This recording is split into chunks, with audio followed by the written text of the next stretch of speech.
wouldn't want to be entertainment right about now with the grilling we're about to give it. Absolutely. We're preparing to run the rule over it all. We've got quite a few fun things to talk about. We're going to talk about AI in books. Some people are using it. A couple of high-profile examples of that. A couple of big falls on the way. We're talking about that. We are talking about big falls. This amazing story. If you know the story, you're going to love it. If you don't know the story, I think you might love it even more. The star of The Secret Lives of Mormon Wives and the new season of The Bachelorette has just brought both of those franchises down in one go. We're talking about how. What a takedown. Shall we start with AI in books? We've got two stories we want to talk about. Should we start with my story? Because you want to talk about Matt Goodwin.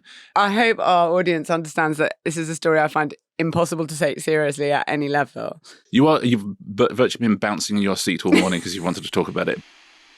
The Rest is Entertainment is presented by Octopus Energy. Now, can I tell you something cool that Octopus Energy do if you ring them and you have to be put on hold? Because they know who you are. They know your birthday. The hold music is the best-selling single from the year that you were 14. That's quite cool, isn't it? Yes. Well, I love this. Exactly. I've looked into it for you. Do you want to know the best-selling single in the year that you turned 14? So this would be your hold music on Octopus Energy. It is Yaz, The Only Way Is Up. What do we think to that? Well, Yaz and the plastic population. Yaz and the plastic population. Oh, of course. So, do you know what? I sometimes think the plastic population do not get their due. They don't get their credit, do they? You know, I need to ring into Octopus now and just listen to it. You can choose to say, I don't want to have any hold music at all. Absolutely. Yeah, you can do whatever you want. What animals, what monster? Okay, it might be a really bad song, but what monsters don't choose to listen?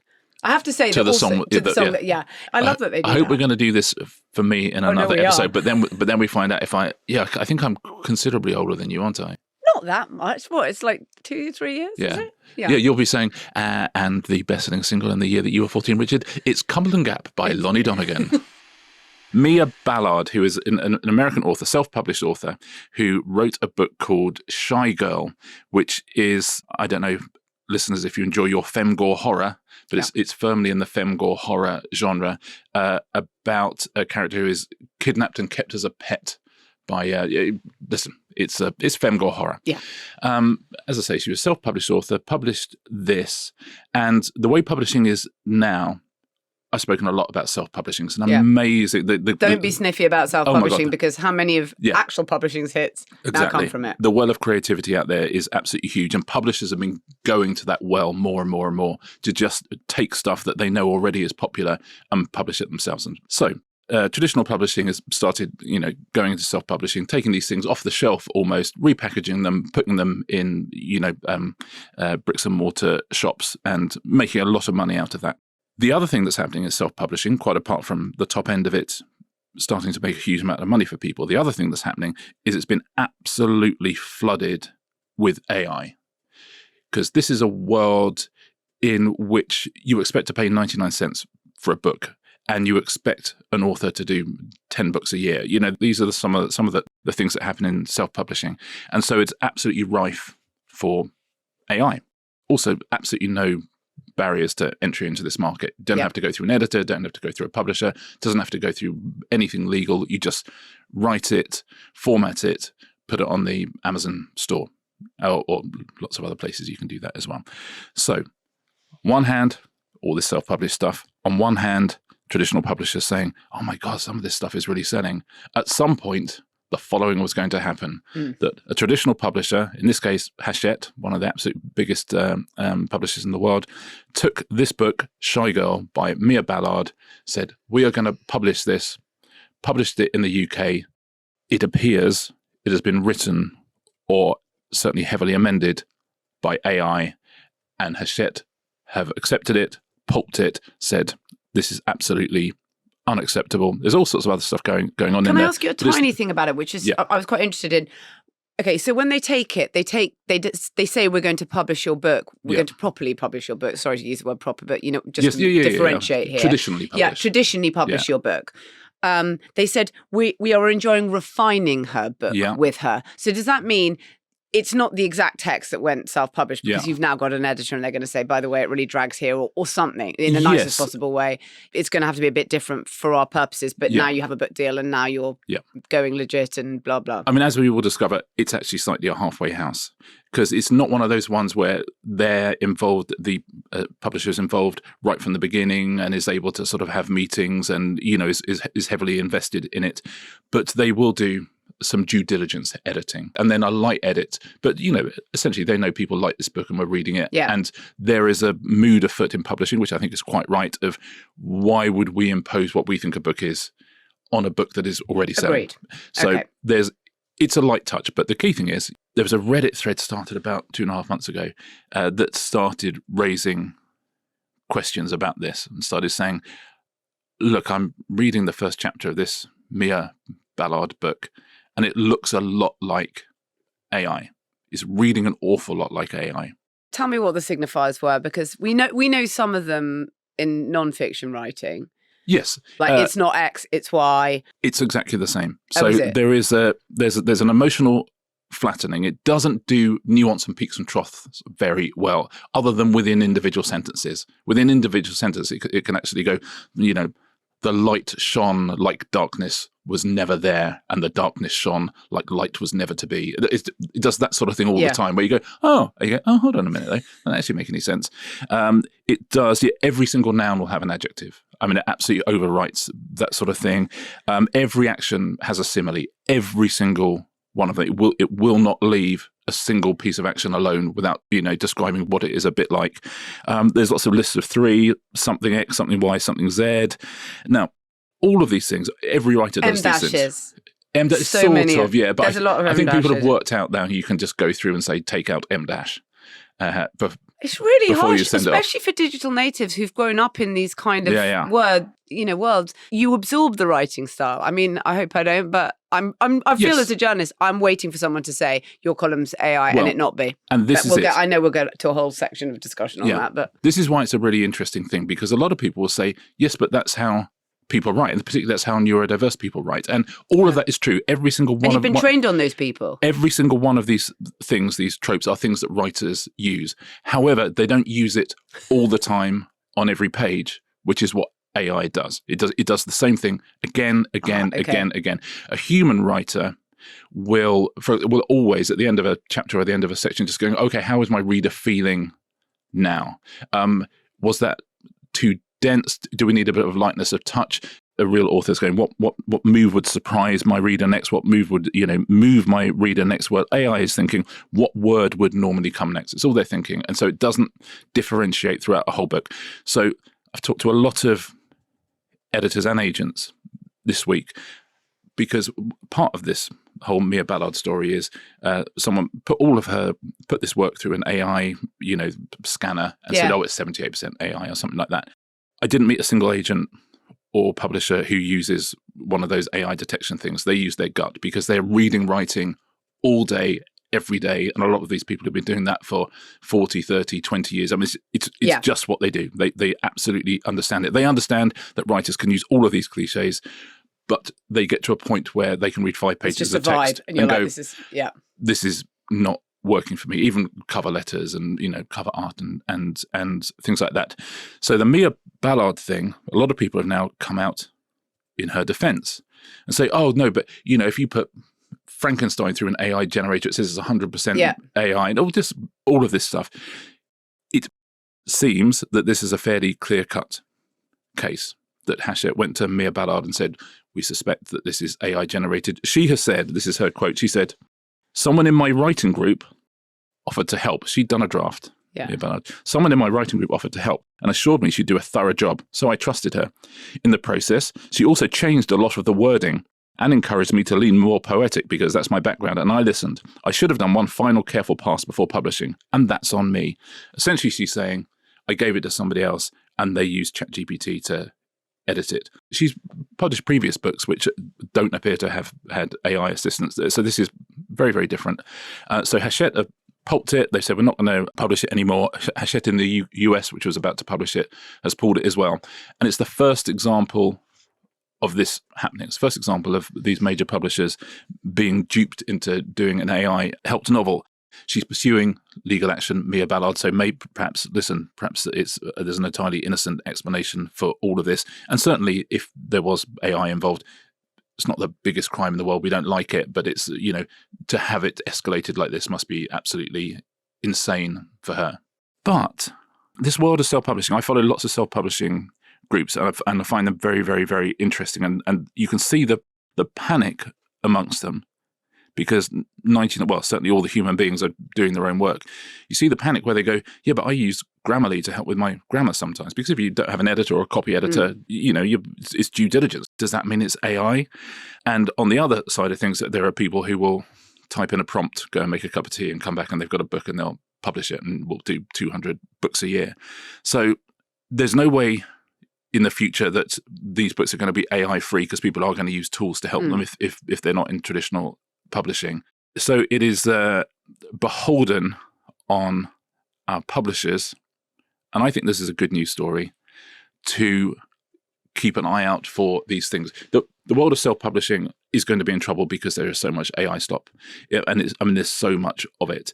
But there's so much human creativity out there as well. So I just hope people who are self-published are not disheartened by this whole Mia Ballard thing, because it's one thing. It was found out. It is obvious to almost everyone who has read this book what the situation is. So is this the start of a huge avalanche of AI books that are going to be in your bookshops? I don't think so. I think the exact opposite. I think there's a real kick up the backside for the publishing industry. I think they're all going, oh my God, thank God that was Hachette and not us. That'd be something to behold. Yes, just. Charge of the lightweight brigade. Yeah. We have another thing, which is everyone being accused of using AI, which is something different. And now it's become absolutely a thing that you can beat anyone with. And as you say, these... I'm dreading someone saying it. I've obviously never written a column with AI, but I'm always thinking that someone can just... It's like when someone turns around and says, oh, you've plagiarized this idea or something. It's like the worst thing you can say if you really care about those things. Well, as I say, these detection things don't particularly work, so that's not something, there's no point putting everything through those, because they're often designed to get you to sign up and get they're kind of scam. I don't want to say they're all scams, but a lot of them are scams in their own way. But I was speaking to an agent who had a client who had a book out last year, first book, debut book, so a really big deal, and in the first week they were accused of having an AI front cover. So they said, your front cover is AI, which is a huge thing in self-publishing. Yeah. Lots and lots of AI front covers. And, the writing community are very good at understanding that if you want to be protected, we also protect artists. And so they're very, very against it. So there was this huge sort of uproar. Fortunately for this author, the actual illustrator who had drawn that front cover that people were accusing of being AI had done a time-lapse photography of her drawing it. Oh my God. So she had absolute proof of doing it. But in future, because this is the way that AI, this is the way that genuinely the only thing that really publishing is really think about AI is, can they come up with their own IP without having to involve human beings, give it to a jobbing writer, have it written, and then own all of everything, right? So something like My Oxford Year, it was come up with by the publisher. Julia Whalen, who's an amazing writer, wrote it, and but the publisher owns an awful lot more of that than they would if Julia Whalen had come to them. So if you are a publisher and you sit at home with AI and it comes up with Project Hail Mary for you, for example, which is the Andy Weir book, biggest selling book in the world this week. So it comes up with that for you. You give it to a writer, and suddenly you own Project Hail Mary. And so I keep hearing this in publishing that, well, they would just do that, wouldn't they? They would cut out the originator. But, and we go back to that time-lapse photography, if that happened, say Project Hail Mary was an AI thing and a publisher sort of came out with it, gave it to a writer, it comes out, is a huge hit.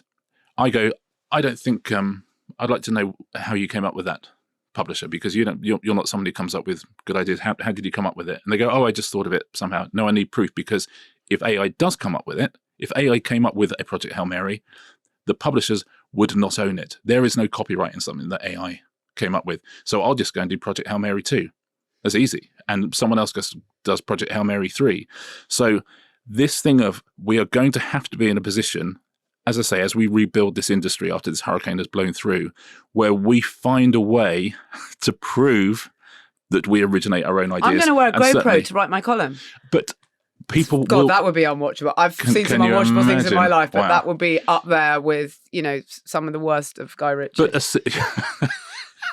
But with a simple, we're going to need a simple piece of blue chip software that is able to prove that A, we came up with an idea, and then B, that we wrote it. And now I feel very fortunate. All these writers I was talking to the other day said, oh my God, thank God I started writing before this all came out.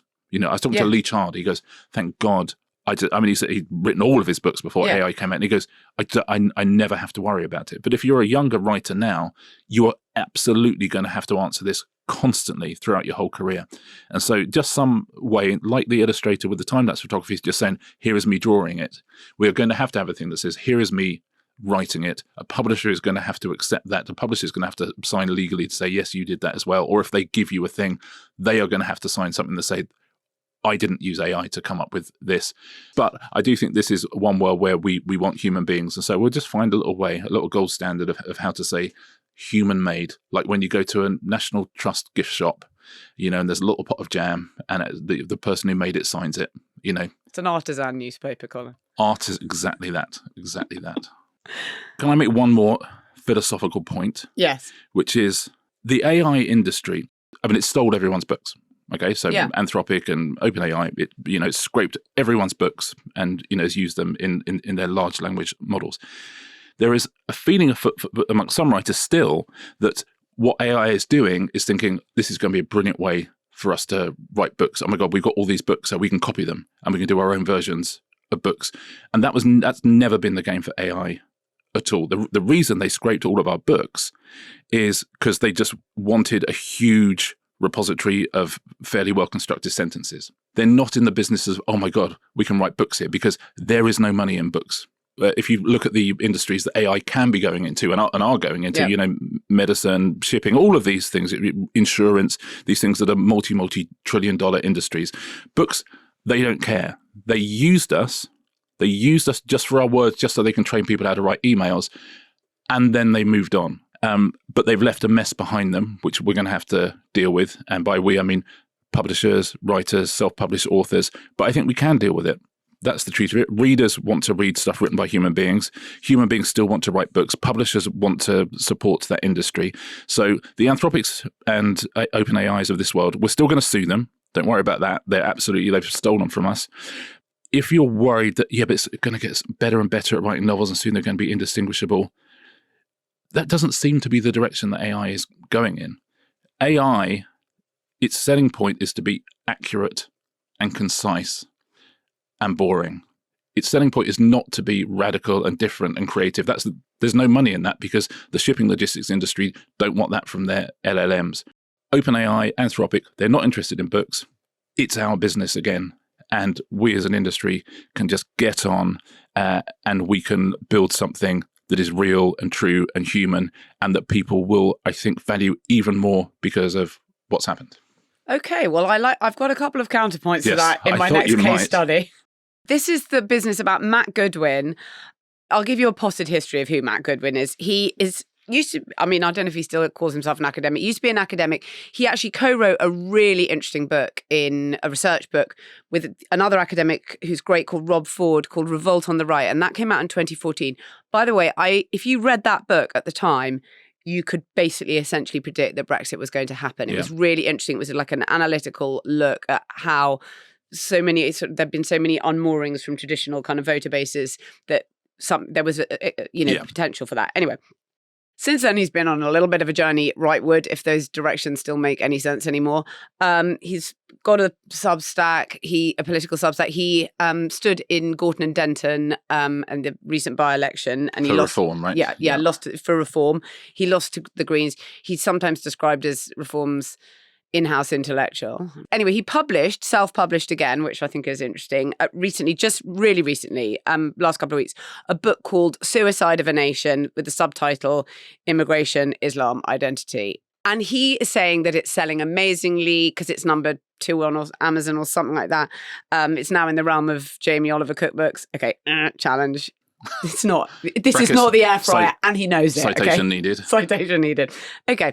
So a political writer called Andy Twelves has suggested that this book is AI generated, and it's got sort of, or to some degree, AI generated. It's got made up quotes from like Cicero, Livy. They should be glad people are still talking about them. But anyway, and some of them, by the way, a lot of the stories simply cannot take it seriously. So apologies for all the people who've been taking it very, very seriously for the last week. And that there are AI hallucinations in it.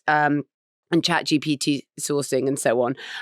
he did come up with this epic nickname, Matt GPT, which I'm sorry, it's like one of those Trump ones. It's like, oh, it's so good. Unfortunately, I can only think of this person in this way now.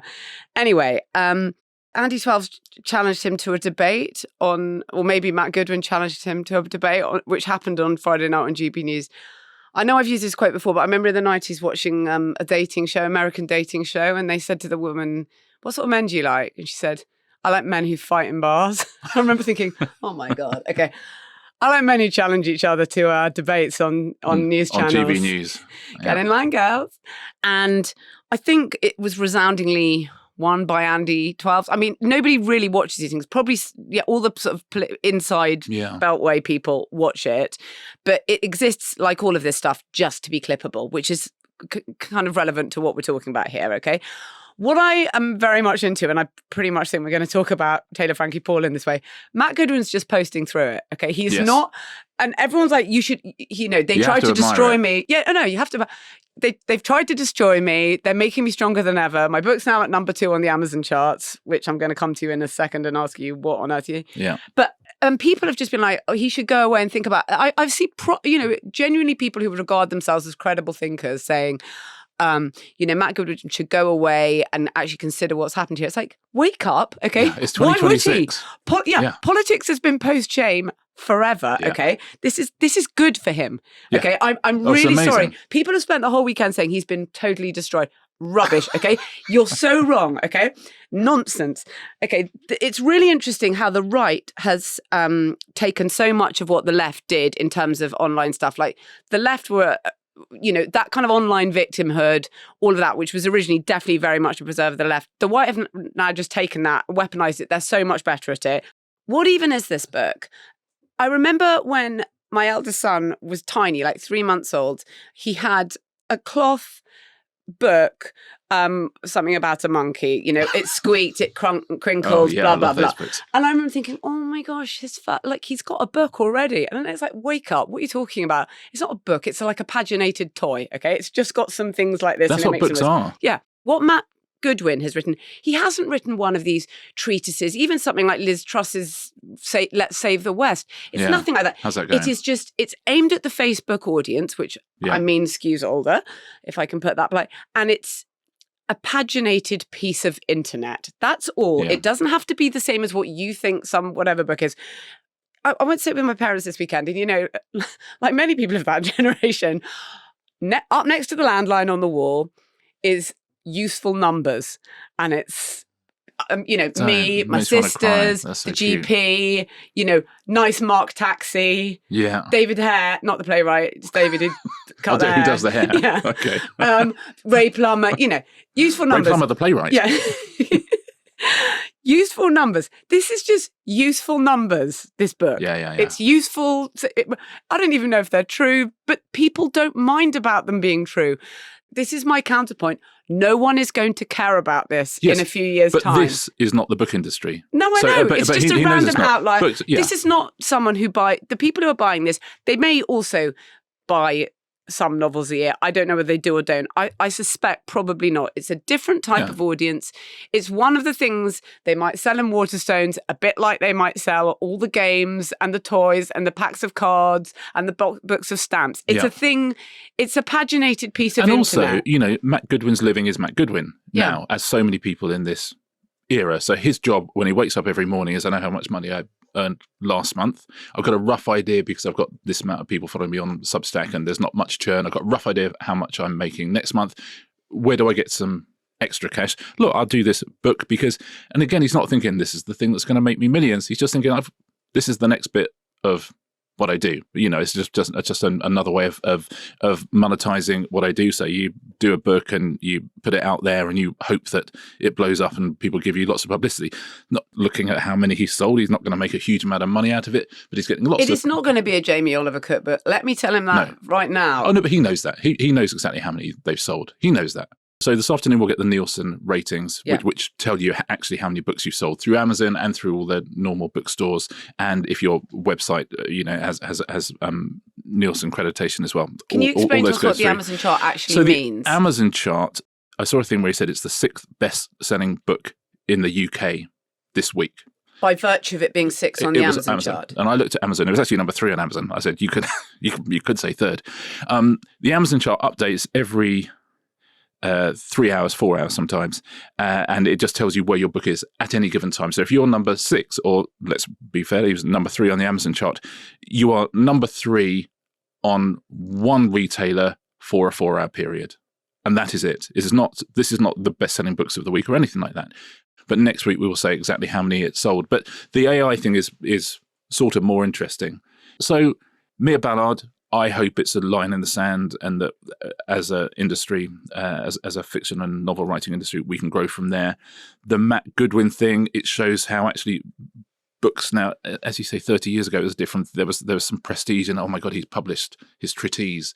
And now it's another, Matt is making his money from Substack, and he's making money from people, hearing whatever he's having to say. And as he said, he's posting through it. Yes, and this is a printed out version of that. Yeah, posting through it. Do you think with him, and I don't know enough about him, the thing with L. Ron Hubbard and Scientology, that he was a sci-fi writer and would write about cults and things like that, and suddenly went, hold on, there seems to be quite a lot of money in this if you did have a cult. Having written that book, which, as you say, is super well respected, but understanding what was happening online with the right and the agitators and the money there was to be made, did a bit of him just go, I mean, listen, I work really, really hard being an academic and I know what to get paid.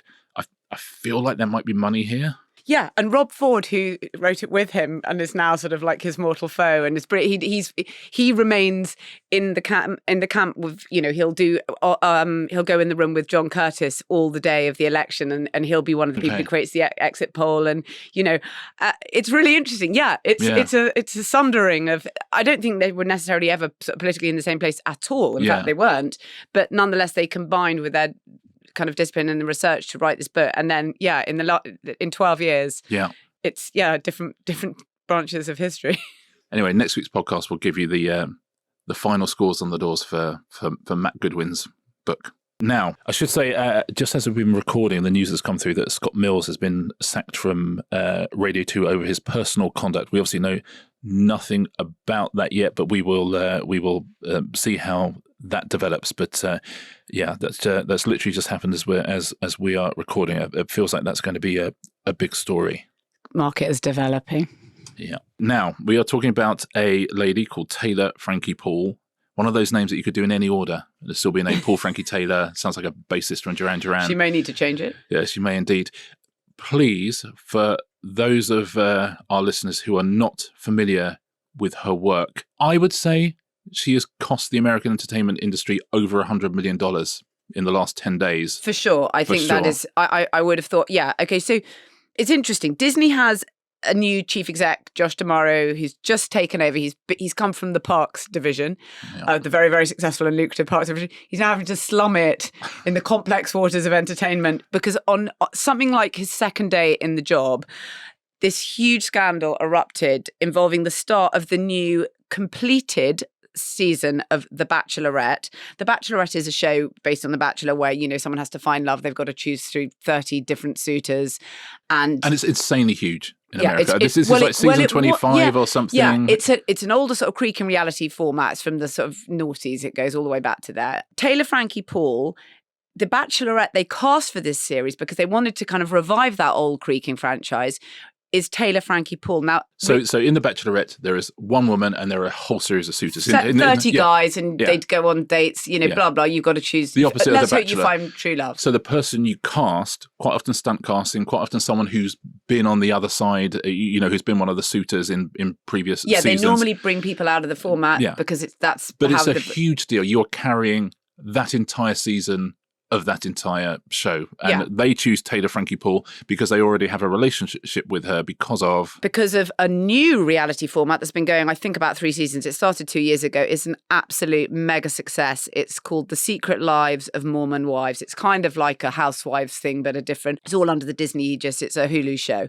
That is a runaway hit. And she is the standout star, with her chaos and her drama. For reasons we will go into. Yeah, and they think we'll cross the streams because, and by the way, reality TV has become that sort of a thing. British people complain about the American version of Traitors when it first came out because they had all been on multiple different reality formats. And in the old days, which, as we used to talk about, that you couldn't have someone who'd been on I'm a Celebrity, then appear on Strictly. It doesn't matter anymore. Reality TV, you just do the rounds of the shows, and actually it's better to accrue kind of more clout. You become a professional reality show. I mean, so the antecedent for this happening, for Taylor Frankie Paul being in The Bachelorette, is another big old behemoth of entertainment television, which was creaking a few years ago, was Dancing with the Stars, which is now, as we've spoken of before, gone huge. And Dancing with the Stars in the last season had 2 other members of The Secret Lives of Mormon Wives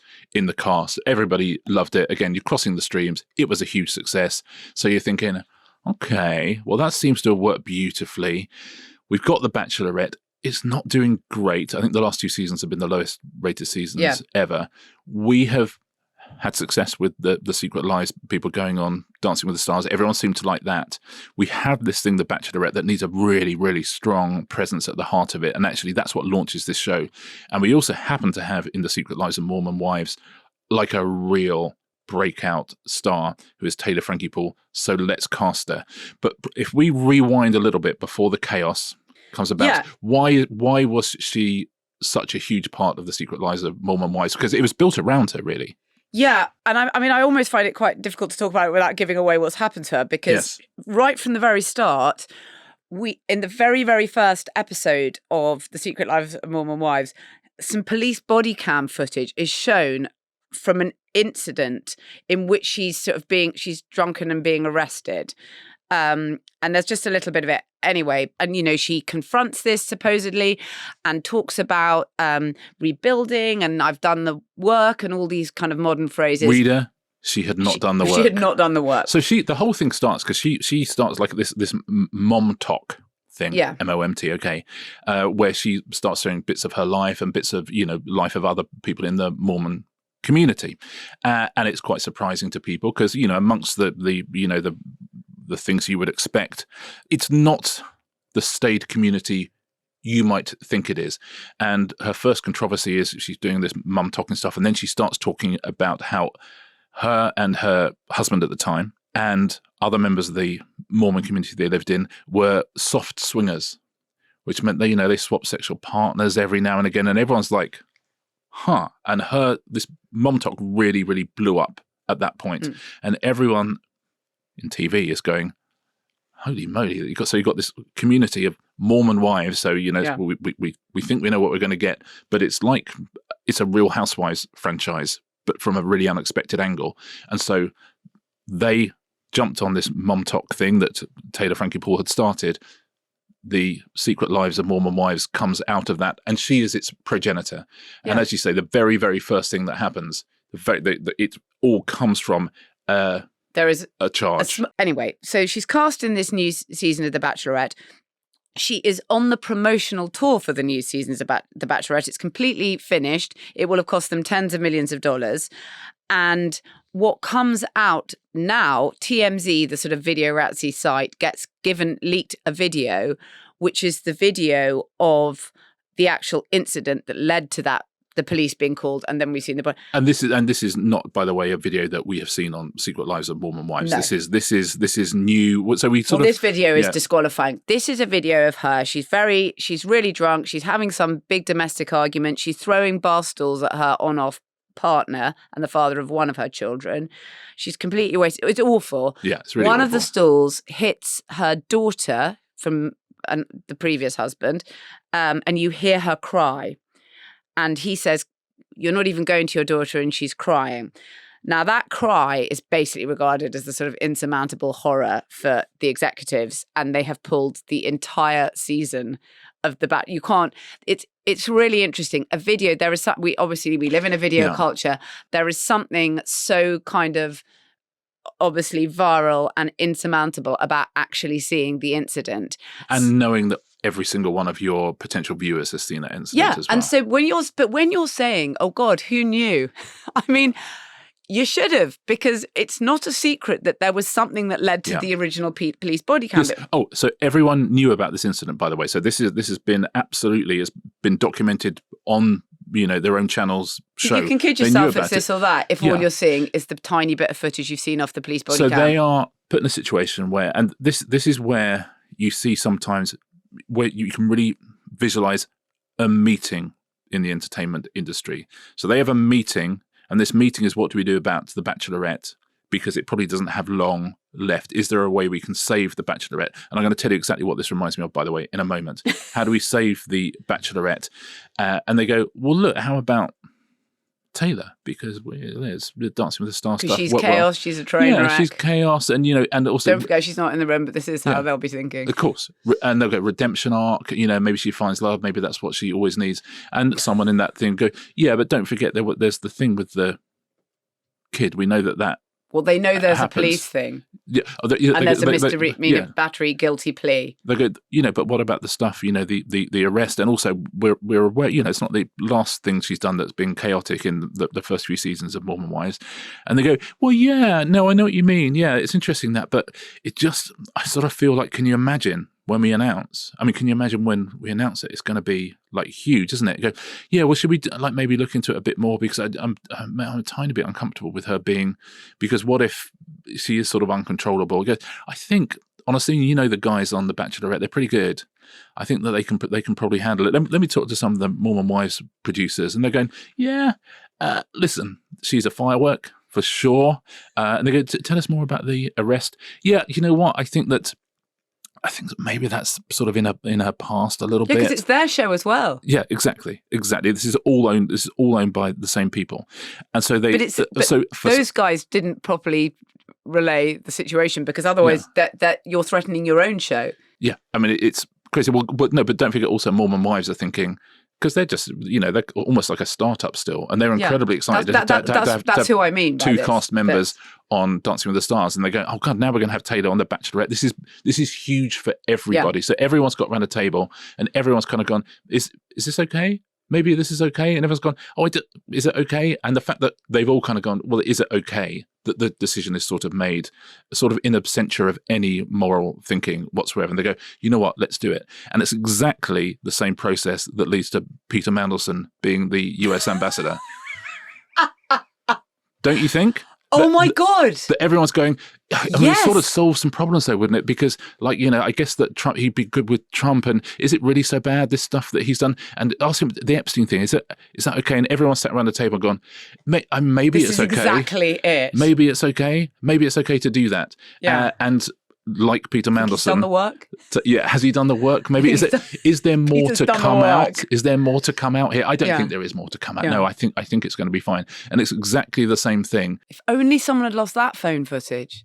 Yeah. It's so unfair. Anyway. She is rearrested for something else. So police go and visit her house much more recently. And this is the thing that somebody obviously releases this video, because she's back in the news again. Somebody releases this video to TMZ. Domestic violence incidents that the on-off partner has reported really recently. So not only that, I mean, which by the way should be our primary focus, but she's also destroyed the season of The Bachelorette, because it's quite, all right, she's with the guy that she's back with that guy. So I guess none of the 30 worked out, the 30 suitors, because she's back with the guy that she's got, and there are ongoing reports of domestic violence from him. So I guess we know she doesn't find love. Yeah. So what does this tell us about the state of reality TV? Well, I mean, what happens now is the big question, which is, so they've shot the whole of The Bachelorette. It's all in the can to the extent that the production has been paid. The production company has been paid. Taylor Frankie Paul has been paid her £250,000 fee, and does not have to give it back, because she's done everything she's been asked to do. Everything that happens afterwards is not her business. It costs, as you say, there are some. I was reading somewhere there's 45 million. Look, it's more around $70 million this costs, and that's before you start, any sort of publicity campaign. So that money is written off, or is it? Park that for a second. The Secret Lives of Mormon Wives latest season is also on hiatus because of all of this, which is another absolutely enormous franchise. So poor Josh D'Amaro, as you say, he's not that poor. No. Coming from Parks, where you're just thinking, I mean, this is just a business. Literally on day 2, he turns into the Director General of the BBC and goes, oh, what? So what now? It's interesting. I feel that they can in a really grotesquely cynical way, that Mormon Wives can probably save it because they can bring it into the format because it's that type of a show. And I'm not debating the morality of this. This is entertainment television, but I think that they can probably bring it in. It does say something to me about the state of reality TV, which is that in the old days, the format of all these shows would be the start. And basically, you're dealing with unknowns, and you could get freaks and hot messes and provocateurs, and the format could sort of take them because you weren't building a show around someone already, and so you could sort of say, you could expel them. They're discrete entities, and the next season we start again. But now the formats are built around the biggest outlier characters, people nobody's a nobody. Everybody's famous in some way, whether it be online. They all come with these huge high-profile platforms outside the show, and so reality TV contestants can be much more toxic and crazy in some sort of way because they actually have a form of power that they never did before. And also they are suddenly returnable. So in the same way that, Peggy Mitchell was returnable in EastEnders, but you were writing her. And if she misbehaved, you could get rid of her. These people are returnable. They're the reason people are watching the franchises, but you are not in control of that person. You can pay that person for sure, and you can withhold pay if certain things happen, but you can't control them as a human being because they have other sources of income and they have other sources of attention, which actually bad behavior will only increase. A lot like Matt Goodwin, really. A lot like Matt Goodwin. I mean, the absolute Matt Goodwin of Salt Lake City. But she's posting through it. Yeah. Very much also like Matt Goodwin. She's posting through it because, again, I love to think that these moments culturally are, we now know who you are and you go away with your tail between your legs. In some ways, you get more interviews than you can possibly have. You get more publicity. You get more clout. Yeah. You get the documentary about you in 5 years' time. Yeah.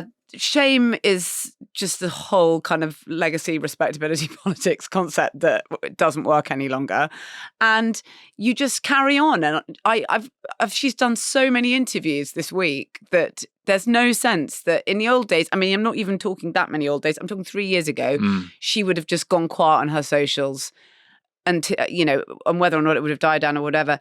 Not at all. Yeah. She is absolutely leaning into it. Leaning into She's it. Leaning into the skid. Yeah, but I would have thought they will try and find a way of building it entirely into Mormon Wives because you can't lose two shows. And I think also that The Bachelorette, that whole season will see the light of day because you just do it as a documentary. But by the way, our lovely producer Imi was talking about how all the guys from The Bachelorette who've been on this series, so by the way, they've filmed this whole thing, like everyone in their hometown knows they're going to be on The Bachelorette. They're going, oh my God, I did this amazing thing. They did this thing when, and I said to Taylor X, Y, and Z, they're all ready for their moment in the sun.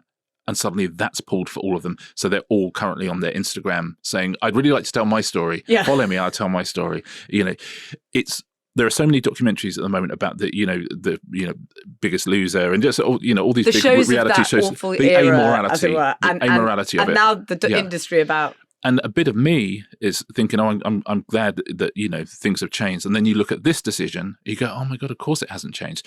But I imagine that, yes, The Bachelorette, the documentary version of everything that they just filmed will be the thing that's on in a year's time. Because the production company, I think in 12 months' time can sell it to whoever they want. You build a documentary around all of that footage anyway. It will be number one on your streaming service. Yeah, I think that's right. Can we do something next week about all those sort of shows? Because it's so interesting how that early kind of golden, toxic, whatever era you want to call it, of reality TV and the brutal shows like America's Next Top Model, The Biggest Loser, are now being kind of revived as the subjects of tell-all documentaries about how dreadful it all was then. Can we talk about those? We must do that. Maybe we can talk about that next week. Any recommendations this week? There is a positive banquet awaiting on new UK streaming service, HBO Max. I mean, The Pit is terrific. It's very hard for me to pick something, but I have to say that the thing I was most looking forward to which has only just come out in America, was season 3 of The Comeback. The Comeback has come back. Oh my God, it's a very interesting show. Lisa Kudrow plays a TV actress, and it's so much about the indignity and pathos of being in the entertainment industry. But what's so interesting about the show is the first season was in 2005, the second season was in 2014, and the third season is obviously now, third and final, 2026. Yeah, Valerie Cherish is still with us. Wow. She's still working, trying to make her way in a difficult industry.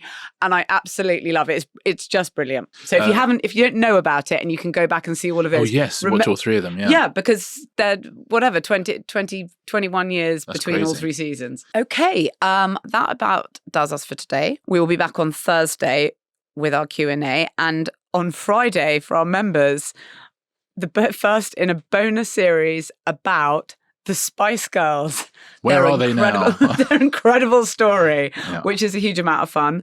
If you want to join for ad-free listening and bonus episodes, it's therestisentertainment.com. See you on Thursday. See you on Thursday.